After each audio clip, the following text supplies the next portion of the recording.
un des souvenirs de ce Grand Taudis, c'est l'accueil qu'on avait fait pour les premières années qui nous succédaient, donc quand j'étais deuxième année. Un bon souvenir, c'est un souvenir de jeunesse. On avait invité un groupe qui s'appelait Aristide Padigros, qui je pense était un groupe belge, et qui avait mis le feu à ce Grand Taudis pour l'arrivée des bisous de première année. De camaraderie, de découverte d'abord, on quitte la scolarité même si elle est supérieure, enfin pour l'école d'ingénieur. Il était bien aménagé pour les cours qui étaient donnés en conférence et pour certains problèmes d'examen qui étaient moins agréables. Un autre souvenir, c'était aussi les AG pendant les grèves. J'ai pas fait le premier cycle en fait, moi je suis un admis direct, donc j'en ai beaucoup entendu, j'ai entendu beaucoup de légendes. C'était le joyeux bazar et le dur apprentissage de la démocratie. L'aventure, comme ça, l'aventure, découverte, puis un peu la trouille de l'avenir quand même.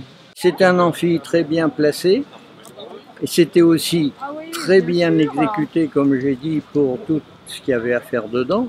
Malheureusement, j'ai vu il n'y a pas longtemps qu'il y avait eu un incendie. C'est très triste, ça doit gêner surtout les étudiants. De toute façon, il faut un auditorium ou une grande salle. C'est important parce que c'est un peu ce qui est fédérateur sur les premières générations qui arrivent. Et j'espère que ce ne sera pas une réparation, un rafistolage, mais au contraire, ça sera une construction nouvelle, un peu, je dirais, futuriste. C'est important qu'il y ait un amphi avec une grande capacité pour pouvoir accueillir tout le monde d'un coup. J'espère que ce sera une belle chose qui montera dans les ciels à l'honneur de la Capelle.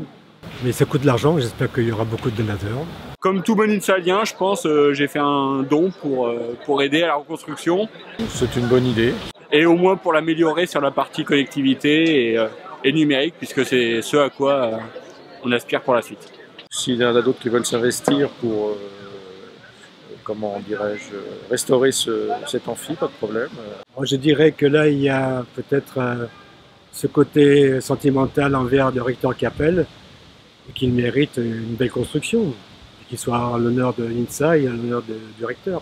Et c'est ce lieu qu'il faut préserver avec toute la vie riche et foisonnante qu'il y a eu et que je pense qu'il y aura encore.